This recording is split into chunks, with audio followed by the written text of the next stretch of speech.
Oh, sorry, been a bit. Don't worry, the water was very comfortable.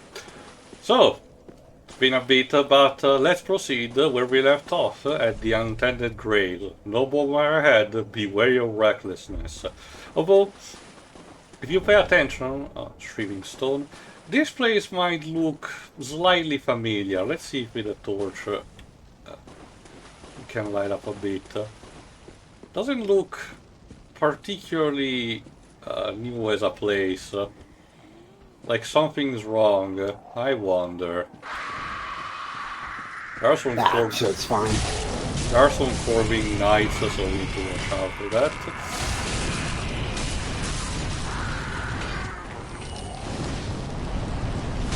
Yeah.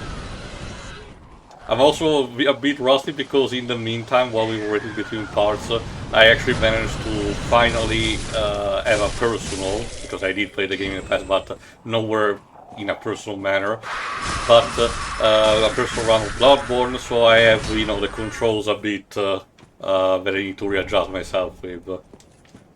And in this grave, we get the Ashen Estus ring. Let's check it out, shall we? There it is. Grey crystalline ring crafted from shards. Increase FP restored by the Ashen Estus flask, basically the mana. Once a treasure brought before Lothric's queen, she had it enshrined in the cemetery of untended graves, so that one day an unkindled might profit from its use. How very considerate. Unfortunately, we don't really need it because ours is not a magic build. But again, this place still might look a bit familiar. I don't blame you because it's been a very long while since we've been in technically here, even though. But yeah, again, with this particular place, the plaza and everything, it's pretty clear that something is going on because this is clearly the structure of the very first level where we awakened. So that begs the question, what the hell is going on?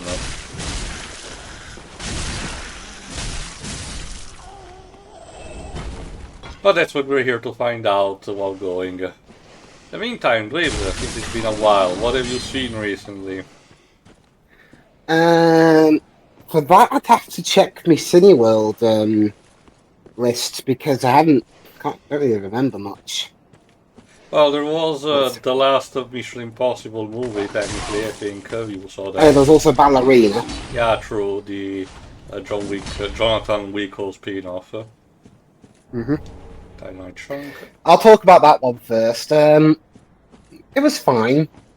Although, I do get the feeling, I can't prove it, but I do get the feeling that the scenes with John Wick in them weren't originally there. And they're basically a reshoot. Yeah, it's been known that the film underwent reshoots without its original director Len Wiseman. Instead, they dragged Chad Stahelski back. Yeah, wasn't it? Again, it was also delayed multiple times, right? Mainly due to the strike. Yeah. But I don't think Lionsgate were part of that though. Well, okay, don't think so, but that the reshoots would explain that.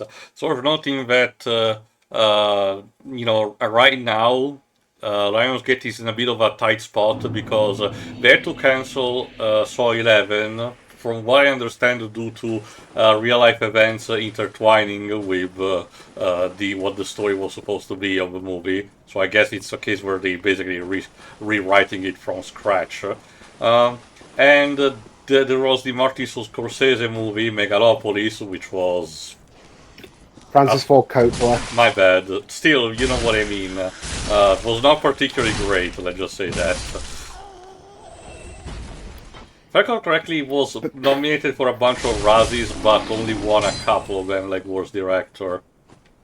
Sure. As for Ballerina, apparently the reason why it was Stahelski overseeing the reshoots and not Len Wiseman, the original director, apparently Mr. Wiseman was hospitalized. Oh boy, what happened? I don't know. I'm not too sure. But yeah, Stahelski pretty much had to step in with the reshoots. And truth be told, It does honestly feel more like a Stahelski movie than it does a Len Wiseman one. I'll take your word for that. I don't have a trained enough eye to understand much of a difference. Have you seen the Total Recall remake? Oh, well, yeah, the one with God, I forget his name. Yeah, but Colin Farrell. yeah, with Colin Farrell. Yeah, I get what you mean. I guess. Well, to be fair, the thing that aside from the plot, the thing that I remember only the most of that movie is, the lens flare. I haven't seen that version When yet. when it came to the action scenes in that movie, I thought it was just there, nothing particularly memorable, to be honest. So I don't know what to tell you. I know that the director's cut changes quite significantly some aspects of the movie, including the interpretation of it. If you know about the story of Total Recall, and adding an Ethan Hawke. Yeah, because it's part of the plot. You've seen the original Total Recall, right, with Arnold I have, Schwarzenegger? yes. Okay. Basically, they have an equivalent of the scene where I forgot it, Quaid is talking to Bell, himself. And in the normal cut of the 2012 movie, he basically still talks to himself, he's still Colin Farrell. But in the director's cut wanted to be cheeky and instead had, Ethan Hawke basically saying that the previous identity of Quaid went under surgery because of his spy work. It really just an aesthetic choice. It's later a case where your joke about plastic surgery actually works. Yeah. What else? Mission Impossible, The Final Reckoning. Yeah. I enjoyed it enough. I mean, as a final installment to a series, I've seen far worse. Mm-hmm. I have seen better though. It begs the question, like, oh Jesus Christ, 2 crystal lizards at the same time. It begs the question. Okay, I haven't seen it yet, so don't necessarily tell me also for the audience. But my biggest wonder if they actually have it end with Tom Cruise's character retiring or just actually dying. But if I had to guess, it's probably not the case. Like they just allow the character to live a good life and everything, like just retiring from spy work. Well, we'll see eventually. Yeah, you have to. We've got a few films left to do anyway. Yeah, not much, not a lot, but we should be fine. Fuck these crystal lizards. And in terms of my favourite thing in the movie without spoiling it, one of my favourite characters in the movie was, in the first movie, yeah, where they had the scene of Ethan breaking into that top secret room and where he abseiled into it. I think so. It's been a while. I don't remember. Well, the guy who was in charge of the security in that room returns in this movie. Same actor and all? Yeah, same actor and everything. Oh, that's pretty neat. Yeah, which to me that's like that's one of the most specific things. Specific returns of a character I've ever seen. It's kind of like how Spider-Man Far From Home brought back the one Stark scientist that got yelled at. The whole Tony Stark built, this in a cave full with a bunch of scraps. A box of scraps, yeah. So I do wonder if the director wanted to do something similar to that. Honestly, I know about a couple of callbacks that the movie has, and I'm very surprised that they choose to almost completely ignore 2, instead of mixing in the Chimera virus from 2. I know that, it's still considered, baffling as a movie and everything, but it would have been hilarious. Well, again, I won't spoil too much, but the events of a Mission Impossible film are integral to this one. Yeah, that I know, which is why I'm not specific about it. Yeah, and again, I'm not sure if I don't sure I even watch the Mission Impossible movies. I've seen a couple, but Okay. don't really remember. Okay. Alright.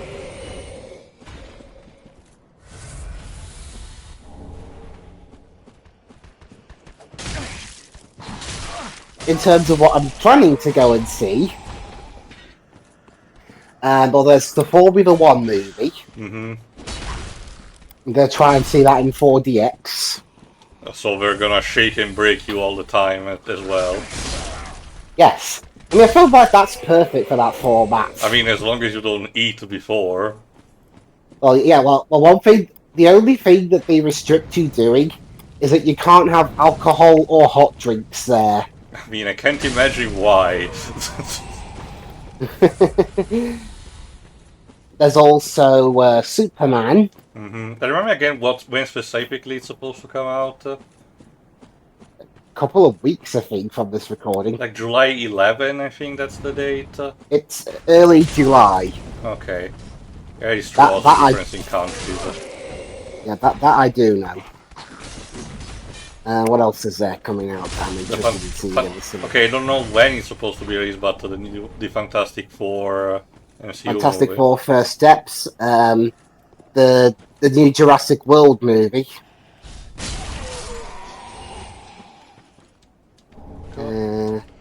And oh yeah, there's the Naked Gun Reboot. Not reboot, sorry, sequel. It's still a sequel. sequel. Yeah, it's not a reboot. And so far, that's really all about it. I mean, it's still pretty plenty compared to last time where you did mention a little bit of a drought. Because of the strike. Yeah. Okay, let me pop out. Oi! God damn it. Nothing about you. Okay. Done. Okay. Let me pop an ember, because if you forgot, this in the initial area was the place where we could fight Iudex Gundyr. And we can summon here the Swordmaster to help us for whatever it is that awaits us there. One run that I had, surprisingly, had a bunch of you actual players leaving their signs. I was actually very lucky. Again, I'm pretty sure when it comes to you know, playing the PvP and PvE for this game, it's mostly just the PC version that is supported. But it was still surprising to see a couple people still playing this version. And there's still Iudex Gundyr. In this case, a non-parasitized version of him. Meaning that he's basically at his prime.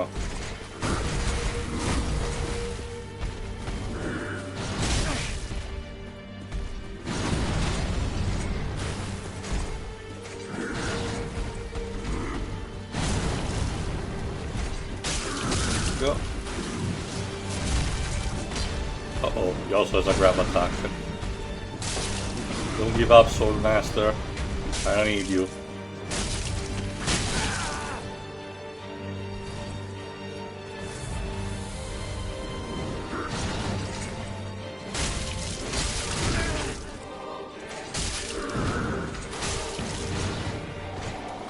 Oh yeah, I got my hands on the Switch too. Yeah, I guess with Mario Kart World. Yeah, there was with Mario Kart World in it.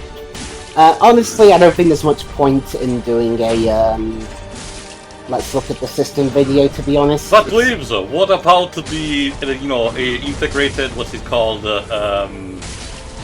tour, you know, game application that Nintendo actually promoted? No. How can you manage to have Nintendo make a worse job than fucking Sony with Astro as Playroom, which was free and included in every single PS5? It's baffling. Yeah, I don't get it either. Why do you think I didn't buy it? Anyway, I actually got lucky because me and the Swordmaster managed to literally stun lock and corner Gundyr in an alcove, and we beat the shit out of him. Jesus, Yay. That was surprisingly brutal. Never happened to me. Let's check his soul in a second. And I recently played the new Hitman DLC mission Oh, the one with the Matt Mikkelsen. with the Schiffer. Mm-hmm. Let me check just to be quick. It's no doubt it's IO using the fact that they have the Bond license. To advantage, that's understandable. Anyway, Soul of a Champion Gundir. Once a champion came late to the festivities and was greeted by a shrine without fire and a bell that would not toll. How mysterious. Well, that begs the question. After we beat Gundir, that's where we unlocked, the Firelink Shrine. So, what happens if we proceed forward? Like, what awaits us? Let's see. Death, pain, misery. I mean, the boss fight was there for that, so, we're kind of basically doing a victory lap for this level at this point. More of that. Well, that could be fair. Yeah, there are some levels in the Souls-like games where they have multiple bosses in a couple of stages. The old Demon Souls did have a more, believe it or not, almost Mario-esque structure with worlds where we're literally called like 1-1, 1-2, and 1-3, and so on. But they abandoned that structure relatively quickly. The Bloodborne tends to have something similar going on, but not completely. Oh shit, there's a Black Knight. Oh no, he noticed me. Alright, time to move them around. Yeah, that works. Oh fuck, there are more of them! This is getting out of hand. Now there are two of them.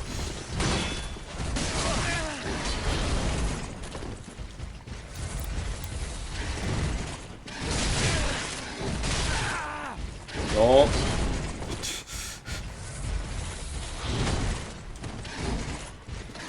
Magila, speaking of Gone.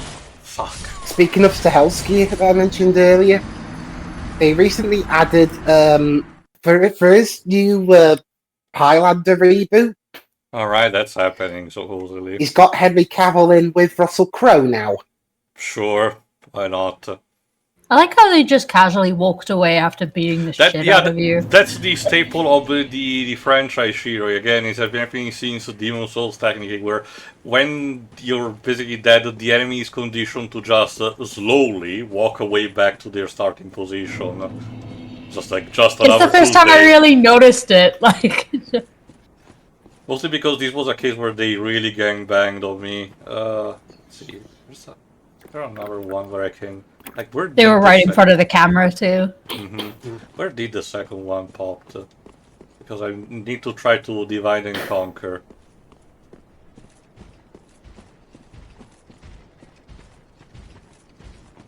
Although, there's my thing. I mean, considering the Highlander movies got, never really seemed to get any better.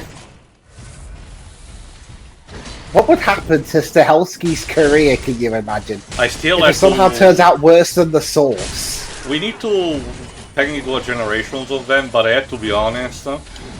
The one movie that I genuinely forgot what the plot even is the third one, The Sorcerer. Because that's such the most forgettable one. Yeah, I know, right? Even Endgame was actually more, entertaining because it had this Murphy Lips from the Dungeons and Dragons movie as the bad guy. And The Source, well, that one is a doozy. Like, I know that occasionally the Sci-Fi Channel, does have a few good ideas, but no, that was not one of them. Especially because it's a middle finger to the actual Highlander series. I don't know if you ever watched that, Dweebs, but because Endgame and The Source are basically sequels to the series with the protagonist of that. I forgot if it's Connor, I think. Connor McLeod. Basically, Connor's in The Source, yeah.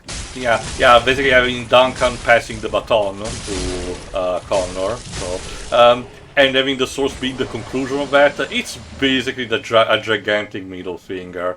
I will not spoil exactly what it is, but again, in case of Shiri, just think of the first movie establishing clearly what a setting is, and arriving at the end where just decides out of nowhere to change the rules last second and pretending it's a good ending.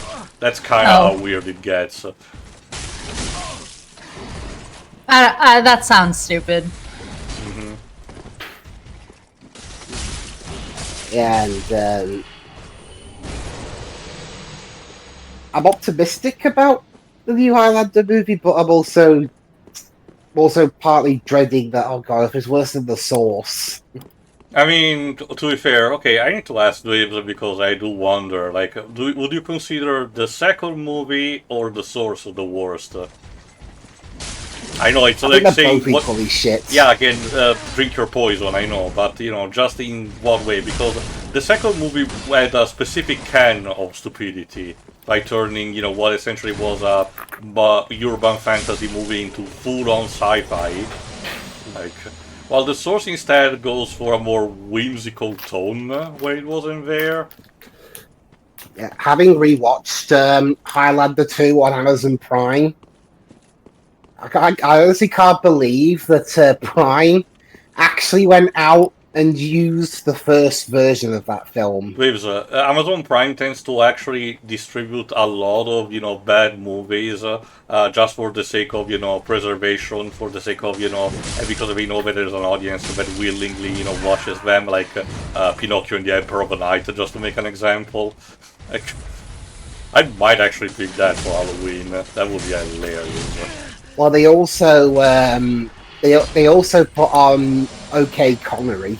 Yeah, well, to be fair, again, as you mentioned, MGM now owns pretty much every single Bond adaptation, including the parodies. So, Chaos Blade.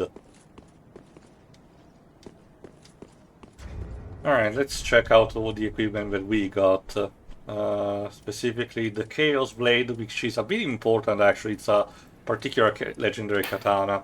A cursed sword of unknown origin bearing uncanny streaks on its blade. Attacks also damage its wielder. The sword is not unlike a thing misshapen, granted life but never welcome in this world. In other words, chaos itself. It's super powerful but at the cost of, you know, being haunted and being dangerous to you. Classic stuff. We also got in the meantime the Hornet Ring. If you forgot, in the first game it was bestowed to one of the four Knights of Gwyn, specifically Ciaran, the woman who was in love with Artorias. Anyway, speaking of which, a ring associated with the Lord's Blade Ciaran, one of the four Knights of Gwyn, the First Lord. The masked Ciaran was the only woman to serve in Gwyn's four knights, and her curved sword granted a swift death to any and all enemies of the throne. Also, one thing to note, because I think it was there from the beginning, but I kind of noticed only now, the spacing of some of the lettering of the item description is all over the place. It's so weird. An oversight, I guess? Yeah, again, that's basically coding error. So. Alright, let's see. If I recall correctly, yeah, there's nothing here. Again, that begs the question, though, because there should be somewhere here the entrance to the equivalent of Firelink Shrine, which begs the question, there it is, what awaits us inside? Let's see. It still is Firelink Shrine, but there's no one here. Ah, dark, all the more praise the poor soul. And in the place where the bonfire would be, we get the coiled sword fragment. If I recall correctly, this is treated like a consumable, but it's basically more of a key item. Let's see, there it is. Fragment of a coiled sword of a bonfire, which served its purpose long ago. Returns caster to last bonfire used for resting, or to the bonfire in Firelink Shrine, and can be used repeatedly. Bonfires are linked to one another irreversibly, retaining their affinity long after their purpose is exhausted. Basically, your reward for going through this optional dungeon is basically an unlimited use of the Homeward Bone item. That's pretty neat, actually. It's a bit late in the game for them to do that, but you know, I won't stop them, so... And you still get the thrones, but again, that begs the question, if this Firelink Shrine is empty and is supposed to be in the present, then what's the deal with the one where we use as our home base? Yeah, even Ludlef is not here. So. Dimension pockets. It's basically a question that Hidetaka Miyazaki loves to put a couple of times, including also in Bloodborne, and Elden Ring also as one of them. One of these things. The place where Andre is supposed to be, let's see what it has. The Blacksmith Hammer, which normally would be something that he would drop if we attack and kill him, but not gonna do that. But there is someone that from the other Firelink Shrine, the Old Maiden. Well, fancy that. A lost lamb wandereth in, with nary a peep from the bell. Well, thou shouldst my purpose know. What can this old handmaid provide thee? She still, there you go, she still actually provides you the shop, and yeah, we do need a bunch of embers, definitely. And sells you, okay, I don't remember if she sells you the Artoria set with this or not, but let's talk to her again some more. The curse's grasp. Tarry not for long. 'Tis dark for now, and not a soul stirs, but remember, fires are known to fade in quiet. Or perhaps thou'rt captive already, like the poor girl. She's referring to probably the Firekeeper Maiden. So. Best not tarry long. Alright, let's put to good use our item, because, technically speaking, we're done with this section, so... let's go to the Firelink Shrine. Because we still have one more optional dungeon, and technically also all the DLC content, but we still need to defeat the Twin Princes, so let me see... Okay, let me see, I don't remember if the maiden talking to the maiden here, that's bonus dialogue, let's check. Ah, well met, Ashen One. How may I be of service? Ashen One, it bring me with, is it not? No, okay. If I recall correctly, it happens only if you actually kill her and then return. Oh yeah, I guess, you know, the other one, they'll sell you the Artoria set if you want. Again, I don't particularly care, probably getting between parts for the sake of, you know, completionism and, you know, fashion souls. But for now, let's see, if I recall correctly, in order to arrive at the other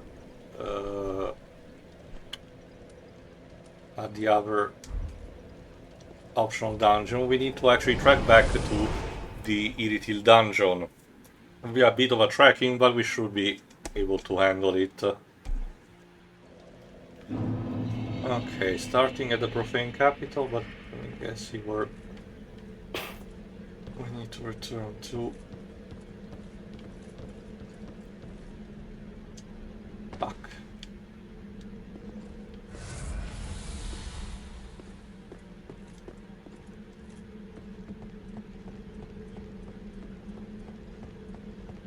I also slightly changed the part of my armor set for the sake of optimization, but otherwise, as usual, the hat stays on. Yeah, okay, this is the right way. Basically, we're going back to the dungeon from the way we came to get to the Profane Capital. This means having to deal with a room full of jailers, but if I recall correctly, we can just, you know, sprint past them.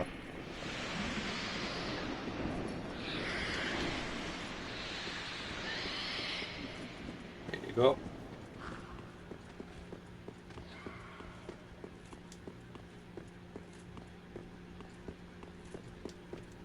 Oh yeah, it's right here actually, there you go. Time for gesture, yes indeed.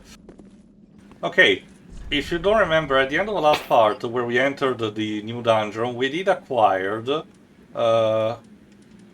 let's see... We did acquired... oh, there it is. This emote, the Path of the Dragon. So let's put it to a good use and, you know, sit here alongside with these other knights, looking at the distance, at that lonely fortress in the middle of the mountains. Need less fog. Hello, that hat person. It's me, Dweebs.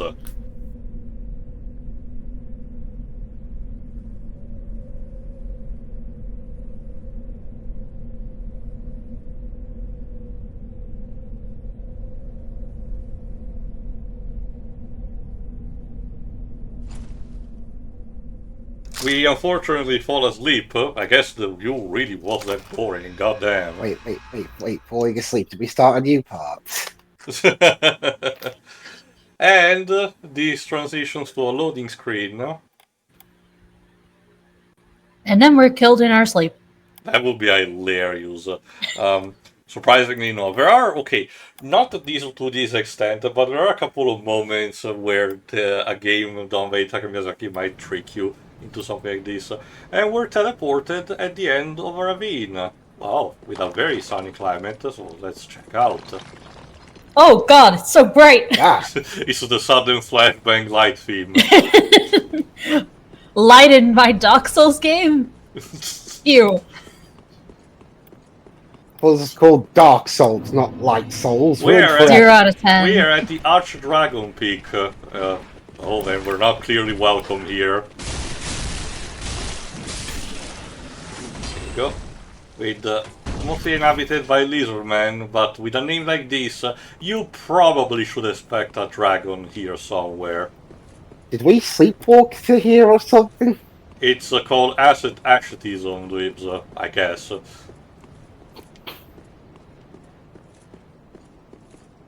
It's so weird seeing the sun out.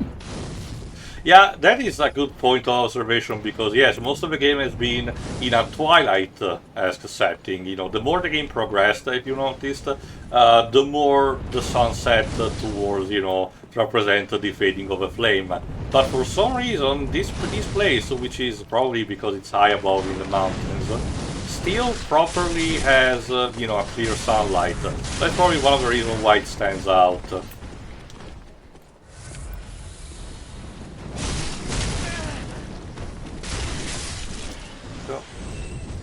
And these are men not allowed to spew fire. I guess the whatever dragon teaching they had was particularly good. Like, 2 had a whole sunset thing going on in places, but this is just broad daylight. Yeah. We'll have to see what happens. First of all, let's get also Titanic Chunk. I forgot if I actually maximized the sword or not, but no time to waste. Let's get to the bonfire here, so even in case we die, we're having a checkpoint. And now it's time to properly storm in. Let's see if the welcoming committee is not as harsh. You bastard. Okay. Likewise, whoever left his message. Titan Trunk.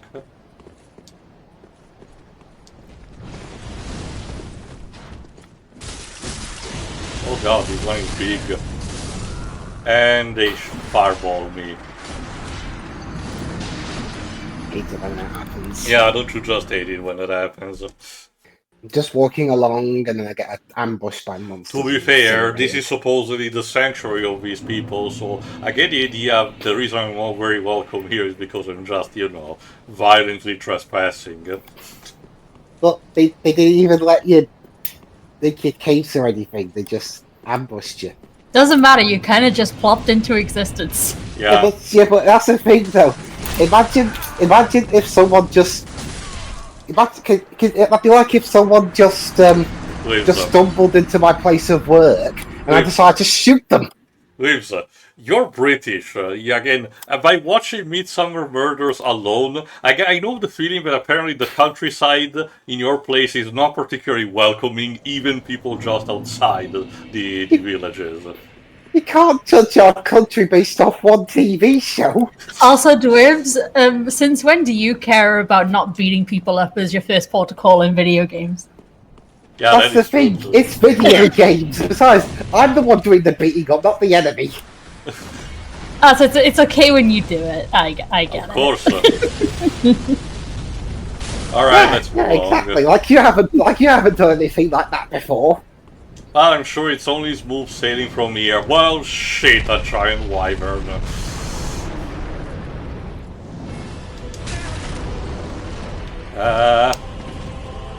We need to run. Can you castrate it? We'll need to find a way to fight it properly, because clearly it's a case where, you know, we cannot damage it directly. Maybe this run one will away. glitch out like the earlier one. Surprisingly, no, unfortunately, because those two were part of a set piece more than anything. But no, the gimmick here is to find another way while traversing an obstacle course with the lizard man in it. I could should have actually stopped and fight them.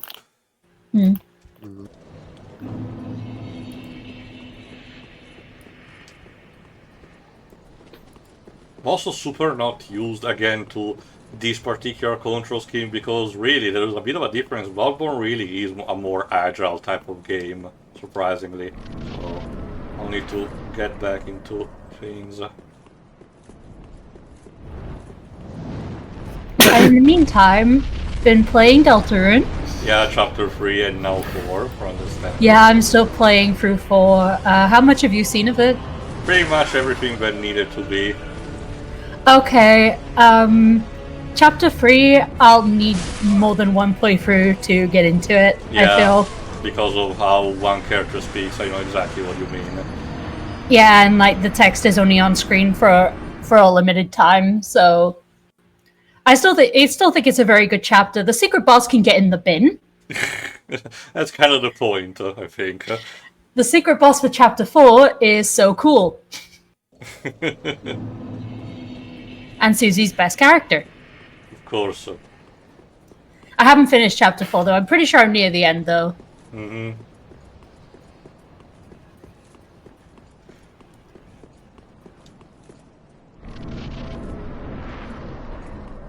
Speaking of stuff related to Toby Fox, when I have enough disposable income, I might just take the plunge and get a cheap copy of either Scarlet or Pokemon Scarlet or Violet. Especially because now on Switch 2 they actually run decently, so... Or Yes, I've seen a lot of people picking those games back up now that the Switch 2 makes it better.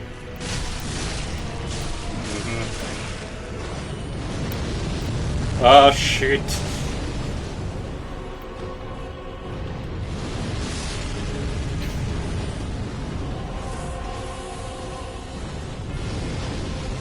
Well, it's nice to see that the enemies can get hit by enemy fire. Pretty much, you know, friendly fire is an actual thing here.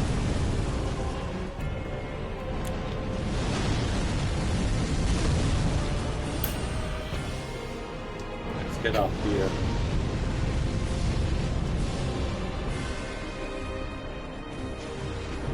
If anything, this particular set reminds me a bit of Shadow of the Colossus, where some of the Colossi needed a specific, you know, way to actually climb onto them. I can imagine Itaka Miyazaki might be a fan, especially because of how influential it is as a game.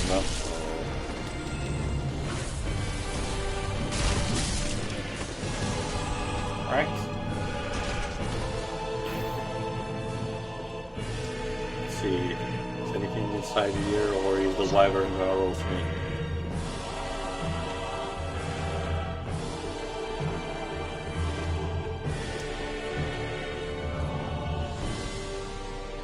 Oh, it's one of those giant ones. Yeah, no thanks, buddy.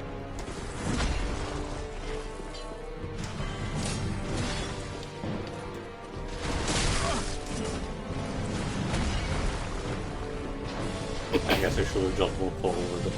Oh well.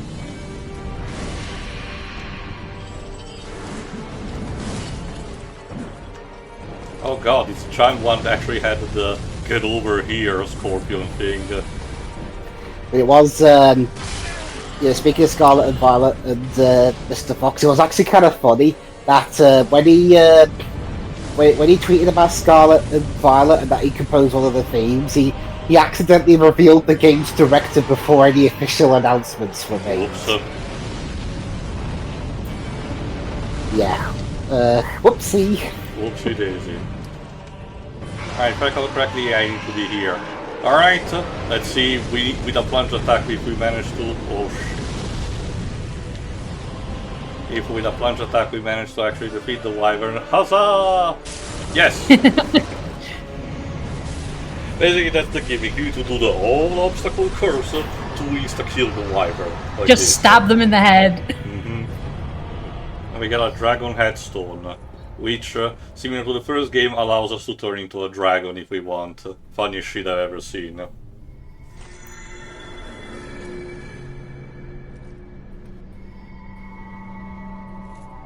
Okay, now we're getting teleported. I don't remember this part.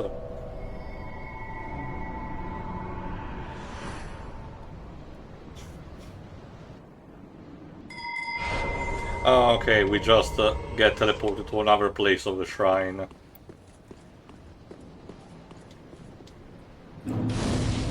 Okay, another bonfire.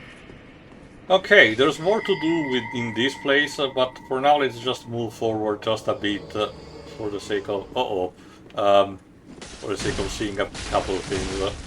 But I don't think there's another boss here, but I don't think we'll be able to even unlock it today. Especially because it's considered the hardest boss in the mainline, the hardest optional boss in the mainline game. So. Let's defeat this knight. Sorry, buddy. We get the Drake Blood, Great Sword.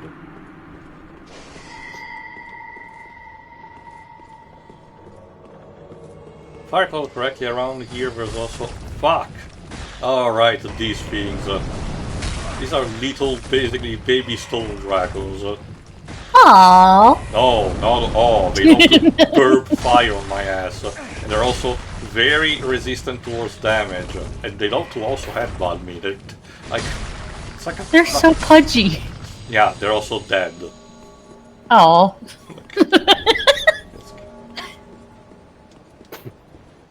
As dead as Chunky Kong. God damn. Damn. I mean, honestly, because if the Kong family ever make a return in the film series, one of them's... Could you imagine if one of them actually took that bit seriously and had Chunky sacrifice himself? I mean, to be fair, Waves, I'm pretty confident Universal and Illumination had the whole subplot about the Kongs there specifically in order to set up a potential spin-off. So I'm confident it will happen. Alright, there it is. If I recall correctly, using this elevator, I unlock a shortcut to the lower level, where I just been fighting the wyvern. So...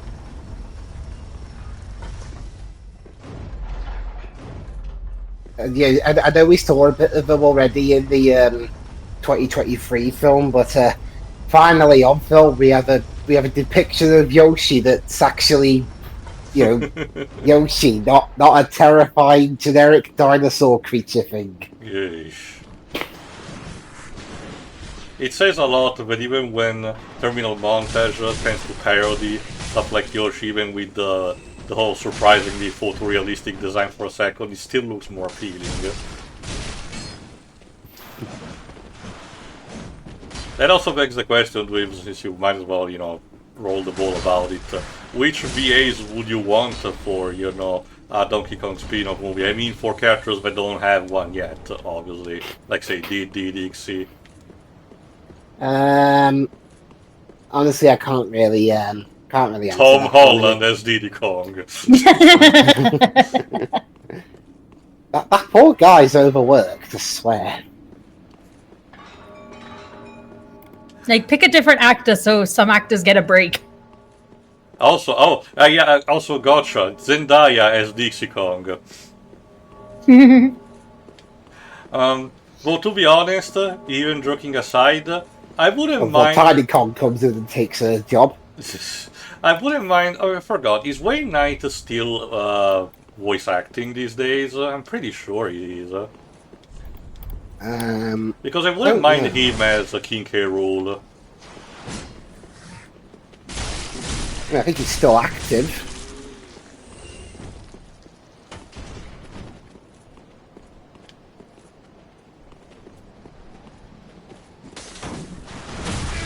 I mean, again, in terms of performance, he still would fit the character, and it would be relatively similar to the performance of that I forgot the name of the VA that they had for the Donkey Kong Country cartoon actually performed. Oh.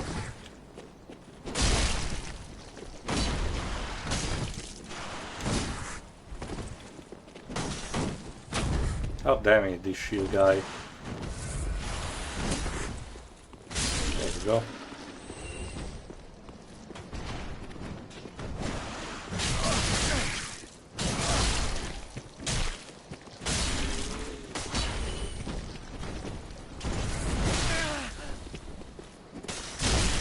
The main out most recent thing is going to be Five Nights at Freddy's 2. Oh right, I forgot that he's in that movie. He's supposed to be in that movie. I didn't know they announced that. Like, I'm not surprised. I just didn't catch it. Yeah, again, the first one did sell still a lot and was received, positively by the fans. I don't remember how the critics actually liked it. I think there was a positive reaction from a critical standpoint, but I don't remember how much. There was. Okay, go on. It got negative reviews from critics, so it's although gone. it was a financial success. Yeah, again, because the fans basically ate that up. Me and Deji got to see it, and it's okay. Again, we have seen so many really bad video game movies these days, but even ones like these instead are more okay on the spectrum. Same basically went with the Minecraft movie, basically. Like, I did see that Deji enjoyed that enough. yeah, again, but Borderlands, I haven't seen it. In comparison, Borderlands really was just that bad. So no, that really is, properly a bad video game movie. But oh fuck, Wasn't the Warcraft movie also really bad? I'll still need to see it. I haven't yet. It's dull. Oh fuck, another wyvern. It's the Warcraft movie, yeah, I saw it, it was dull. It's like that Monty Python sketch. It's dull. It's unbelievably dull.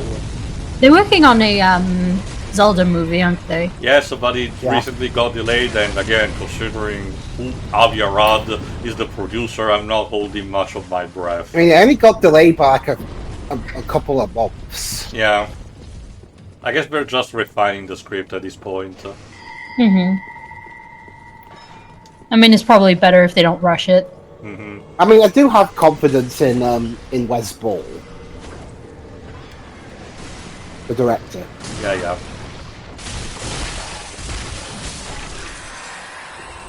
I'm more instead concerned about the Elden Ring movie that they announced, mostly because... Really? Well, the story... Oh, no, that's right, yeah. Because, again, I don't think the game is perfectly translatable in a movie format, but there is so much ground to cover that I do wonder how they can manage to make it work without having to severely cut away stuff. Because, again, the only thing that I can think of works better is it as a compendium movie, similar to how Kingsglaive is towards 515, that talks about the events that preceded the events of the game. That probably would make more sense. Oh wow, we're already here. I thought because of how expensive these games are, it could be one of those an original story set in universe with all the pre-existing conditions surrounding it. It's funny you mentioned that, Shiri, because there is actually a gag manga that is, I think I mentioned in the previous part, but yes, there is a gag manga that has basically the exact same condition. It's treated like an actual normal run of Elden Ring, but they just say that things take a more comedic, goofy tone. And I think it works fine for what he wants to do. We also included patches in that, so I'm always up for that. Of course. Okay, if I recall correctly here, there is an item that these are in the garbage, but you may notice while I was passing through a gigantic bell and a lever to activate it. That is the thing that unlocks the optional boss, but let me just scout the area before actually even considering giving it a try. Oh god, another one of these things. Sorry, no mimic test for this, so we're kind of in a hurry. No. Especially because I don't think I can receive help for the upcoming boss fight, so it's gonna be a bit... extra hard for that. I admit that I tend to rely a bit too much on summoning, but you know, it's a thing that I do enjoy. Not so much of the extra firepower, but rather using them as a distraction for the boss while I tend to flank. I work much better usually as a support role rather than tank. This is why I play Dragoon in Final Fantasy XIV, which also entails every single stereotype that you heard about the Dragoons, as in running away, from the map, and falling away out of the border and then blaming someone. Well, not blaming someone else, so I don't do that. That's usually what happens with the French player that we tend to encounter. But you get the gist. So let's see. Up the hill. What do we find? Oh, nothing. I could swear there was an item already here. Maybe it's a thing that I need to activate another condition first.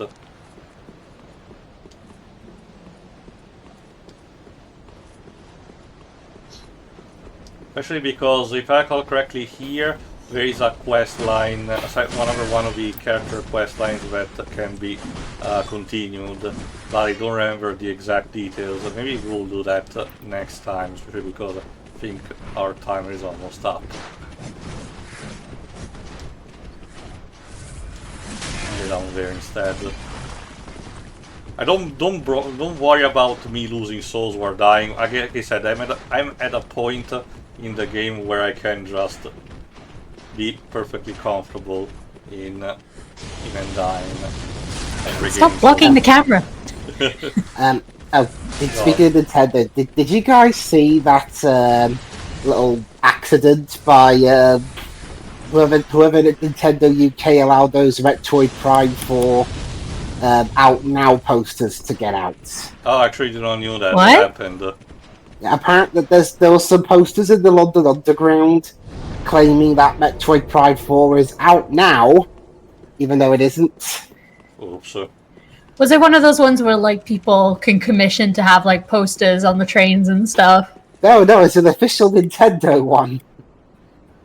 Who let that out? I don't know. Also, like, putting a poster on the underground is a lot of work. Who let that out?